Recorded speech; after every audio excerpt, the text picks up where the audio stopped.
Guys, how's it going? Good. Josh, what's been the now that you guys had a couple days since the loss to Cincinnati, what's been the mood like on the team, and what have you seen from the players' response? Guys are excited about this one. You know, this is a lot of our guys have grown in up in the state watching this game, watching this rivalry. A bunch of guys that have played in it a bunch.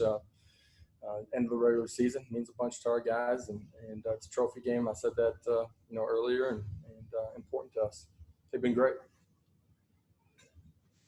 Coach, I'm not sure if Dylan Gabriel was trying to drop a hint or not, but he seemed to indicate maybe there's a surprise on Friday regarding McKenzie Milton. Is he getting closer to play? Is there a chance that McKenzie plays against USF?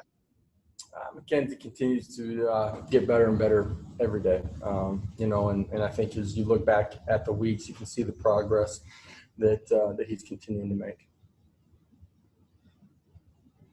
Coach, with you losing potentially a lot of senior leadership on both sides of the ball, are there any guys in specific who you expect to step up and be part of the next generation of leaders on your team? Yeah, we do. We have a good senior class. We got a lot of young guys that already are stepping into some of those roles and taking ownership on this football team. And I don't think it's ever about one or two guys in a leadership role or a position on your football team. It's about great leaders continuing to grab other guys and thrust them into those roles, and guys taking a hold collectively as a group, as a small group.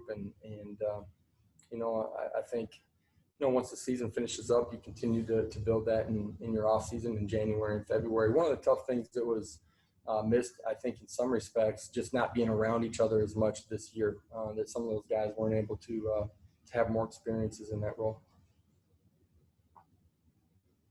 Josh, what have you seen out of USF this season, and what are you looking forward to maybe defensively against the Bulls? Yeah, multiple in what they do on the defensive side of the football. I think they play really hard. They've had some injuries during the course of the season. I expect this week probably them to be as healthy as they've been in a while, whether that's COVID or physical injury, and they've done a good job of creating turnovers and putting people in third and long situations. So, for us, it is about balance. It's about playing ahead of the chains. It's about taking care of the football. It's going to be critical in this football game.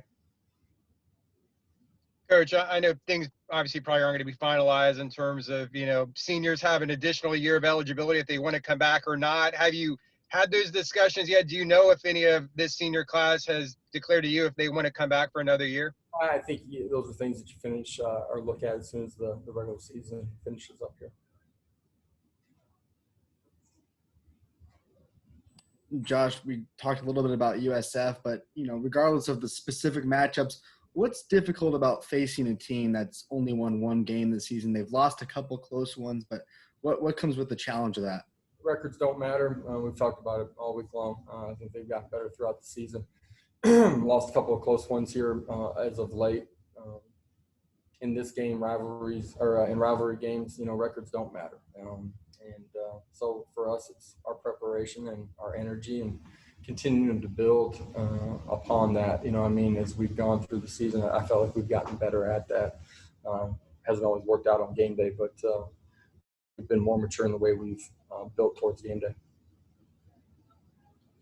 Coach, how important is it for your offense to play a complete ball game on Friday and not take their foot off the gas pedal? It's important for us at the end of the day offensively to find a way to make sure that we're +1 on the scoreboard. It's all three phases playing together. It's the ultimate team game, man, and it takes everybody.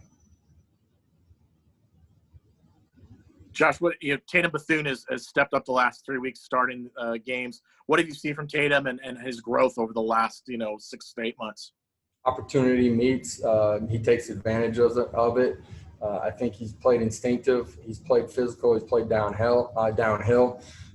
He's defeated blocks. He's tackled well in space. I think he's gotten better every single week. That comes with more comfort, more experience, and seeing more and more things in live action. I think he's going to continue to get better as his career unfolds.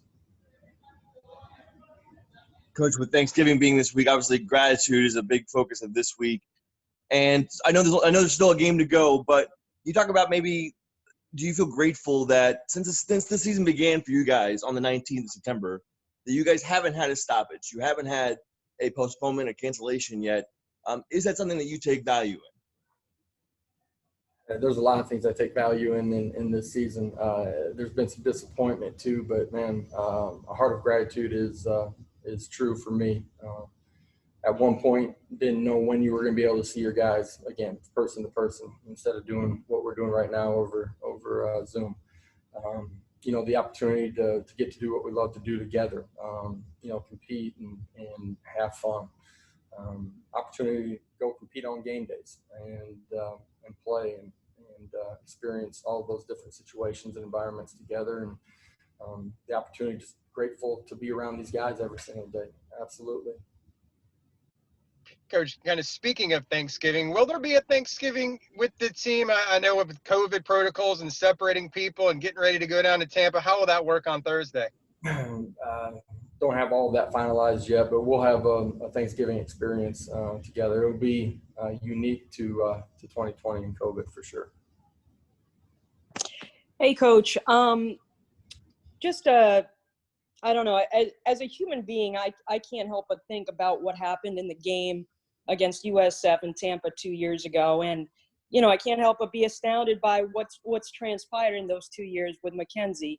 How do you feel about the last 2 years and where McKenzie is at right now? I read Andrea Adelson's article, and I think you said that at times he looks like the old McKenzie running scout team. I'm just wondering how you feel about the last 2 years. You look back at where it started, the injury on the field. We were talking about gratitude. At that point, you were hoping to make sure that he was able to keep his leg, that he was going to be able to. The next hurdle was be able to walk normal, live a normal life. Now you're talking about him getting back on the field and competing at the highest level. A lot of gratitude that he's gotten this far in the process. It's a story of faith. It's a story of the human spirit, the strength of it. I think it's remarkable where it started and where it is currently. The best part of that story, though, is that it's not done yet, and the complete story hasn't been written. Spirit of gratitude that I've had a chance to be around it and see him fight every day. I think it's taught everybody inside of our building, everybody inside this program,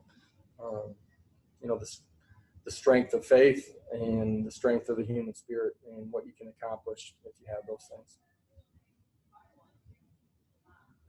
Josh, you've been around this rivalry for the last couple of years. What have you taken from it, and what do you get from beating your rival overall, big picture, besides the win?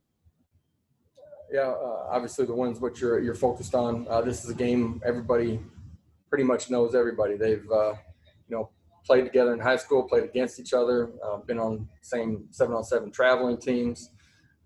They know the opponent. They know who they're going against.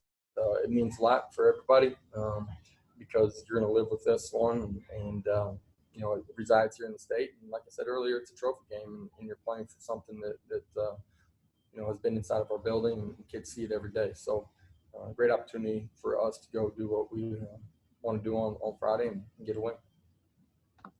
Thanks, Coach. Thank you, guys. Appreciate it. Have a great day.